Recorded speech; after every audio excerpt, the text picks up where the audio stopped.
In the far future, the Avion, a sleeper ship with 5,000 passengers and 258 crew members in hibernation pods, is traveling from Earth to a planet in another solar system. The travel takes about 120 years, and they're going to a place called Homestead 2. But only after 30 years, the Avion collides with a bunch of asteroids. The ship has a very strong defense system, but it gets hit by a bigger asteroid, which causes a malfunction and awakens a passenger by accident. And this passenger is Jim Preston, and he is 90 years too early to wake up. As Jim wakes up, he gets an automated message that was supposed to come on when the passengers were 4 months away from the new planet. Jim, not knowing he's awake too soon, is really excited to start his new life on another planet. He goes to his cabin and gets ready for his class that would teach him how to colonize this new planet. Jim is an engineer by trade, and he's traveling to Homestead 2 to start a new life. On Earth, everything is crowded and overpopulated, and Jim dreams on building his own house with his own hands on this new planet, which is something he can't do back on Earth. When Jim gets to his class, he sees that he's the only one there, and he asks the hologram teacher where everyone else is, but he doesn't get an answer. And he runs out of the class looking for people, and he goes to the main hub of the ship to ask some questions. But the AI is unhelpful, and Jim goes to find the captain of the ship, but sees the command ring is empty and the ship is on autopilot. Jim then goes to the observatory where he finally learns that the ship has 90 years and 3 weeks to reach Homestead 2. He records a message and sends it to Earth, but that would take a total of 55 years to reach him back. Then,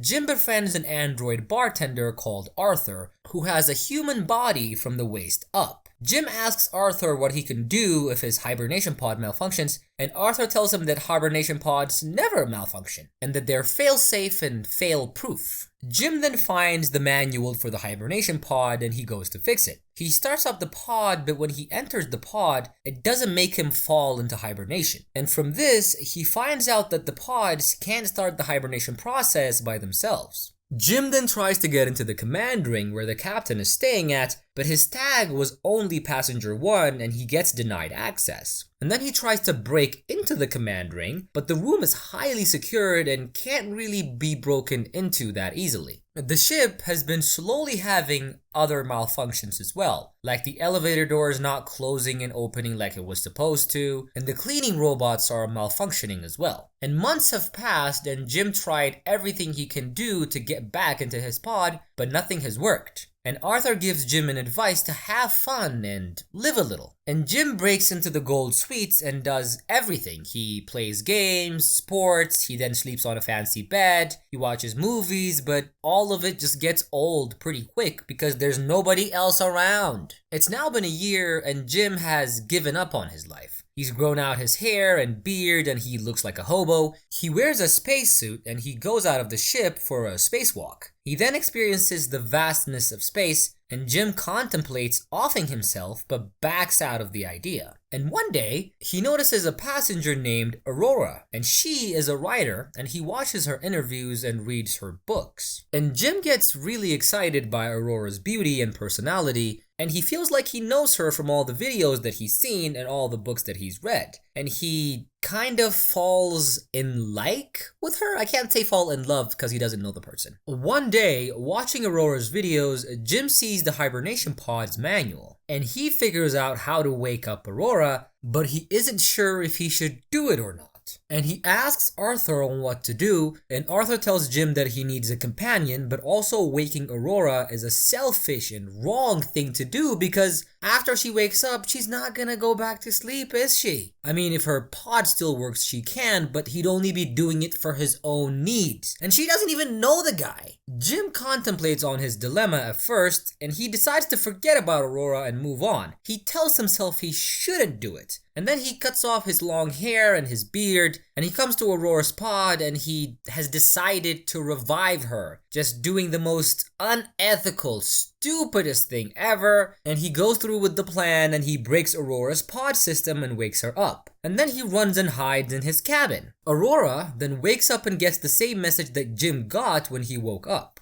Jim then goes to the Grand Consort, or the main deck, where he sees Aurora there. He introduces himself to her, but Aurora is confused and she asks Jim what's going on. Jim explains that only 2 of them have woken up and that they woke up 89 years earlier. And Aurora asks Jim how long he's been awake. He tells her that it's been a year and 3 weeks. And Aurora is shocked and devastated by what she's hearing, and she runs back to her pod. And Jim explains that they can't get back inside the pod since the pod can't make them go back to hibernation. And Aurora thinks that there has to be some kind of way to go back into hibernation, but Jim has tried everything and he's given up. But Aurora doesn't give up, and she tries to fix the pod, but she's unsuccessful. And she goes through the process of what Jim went through, and she tries everything, but nothing works. And Aurora starts recording her experiences in her diary book. She's coming to accept that she may have to live here her whole life, stuck in a ship with Jim. Aurora and Jim are also becoming really close friends, and maybe a little more than that. And they talk about why they left Earth, and Jim just wanted a new life and a place that he could build his own house. Aurora's plans were different. She wanted to write about her experience. She also only planned to stay 1 year at the new planet and then go back to Earth to tell her stories and experiences. After some time passes, Jim and Aurora have grown fond of each other, and Jim finally asks Aurora out on a date. And they have dinner, watch movies, go for a drink, and he finally takes her for a spacewalk. And Jim and Aurora finally fall in love. I mean, who else are they gonna fall in love with? They're the only 2 people on this entire ship. So, yeah. Another year has gone by now, and Jim plans to propose to Aurora. He takes Aurora to Arthur for a drink, and Jim then goes to the bathroom because he's nervous about the proposal. But before he went, he accidentally told Arthur that him and Aurora keep no secrets between them. And because of this fact, and because Arthur is an android and is kind of literal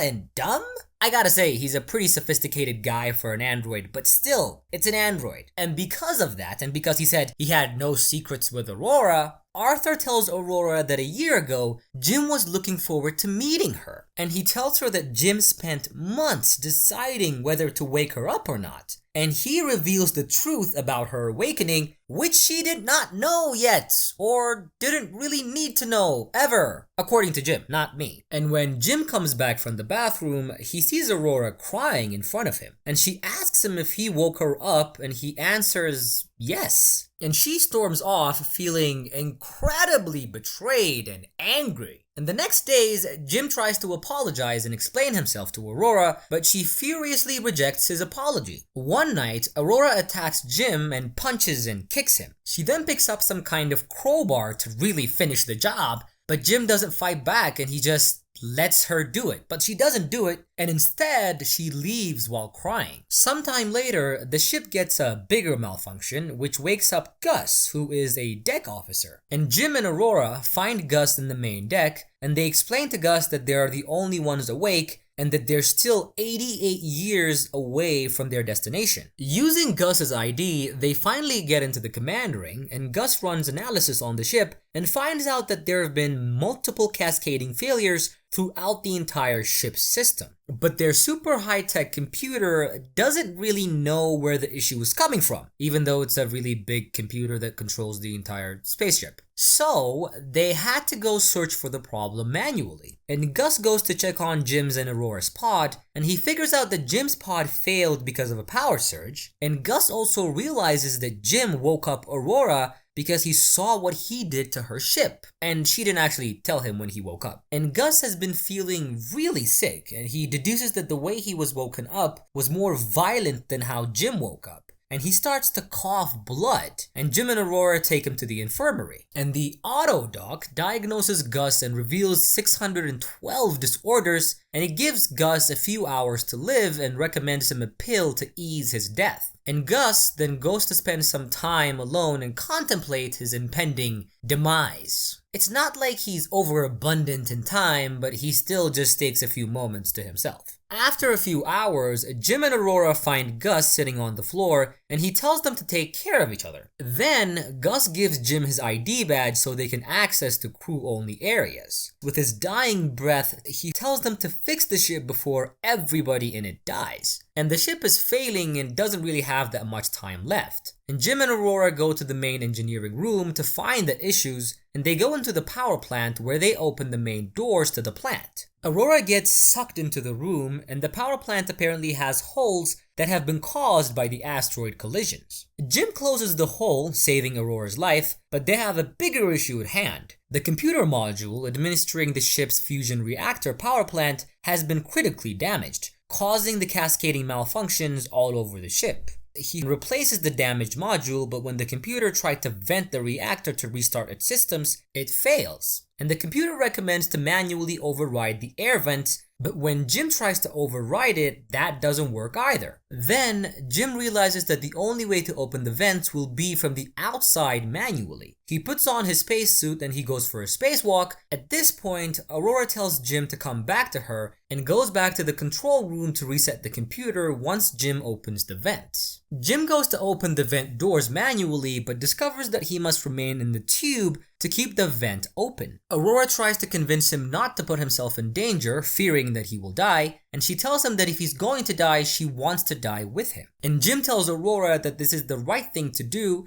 and that all the people in the ship will die if he doesn't do this. So Jim opens the vents and fire comes out, damaging his spacesuit and cutting off his rope that was keeping him locked to the ship. Aurora is then able to override the computer, and the computer is finally able to restart the system, and the ship goes back to normal. But we see Jim floating in space and losing oxygen. He tells Aurora that he is sorry for what he did and that he loves her, and he dreamed of building Aurora a house on the new planet and living with her forever. And Aurora wears a spacesuit and she goes after Jim, and she's able to catch his broken tether and pulls him back onto the ship. She takes him to the infirmary, and the auto-doc diagnoses Jim as clinically dead. Aurora uses Gus's ID to override the auto-doc to use every resuscitation method all at once. With that, she brings Jim back to life. And as soon as he comes to, she immediately jumps on him and they kiss. And after burying Doug in space, Jim figures out that the autodock can function as a hibernation pod for one person. And Jim offers the autodock to Aurora, but Aurora refuses and chooses to spend her life with Jim in the ship. Finally, Jim gives her the ring he was going to give her when he was trying to propose, but she found out that he actually woke her up, ruining her life, and she finally accepts the ring this time and his proposal. On the last scene, the ship's crew, after 88 years, wakes up on schedule, and they find trees and plants and chickens and a small home that Jim made, and a recording of Aurora's diary is playing, describing the wonderful things that she and Jim have experienced on the ship. And that is how this amazing movie ends. I really love this movie, and I loved doing it for you guys. Make sure to leave a like, subscribe to my channel, comment, and I'll see you guys on my next recap. I love you all. Bye.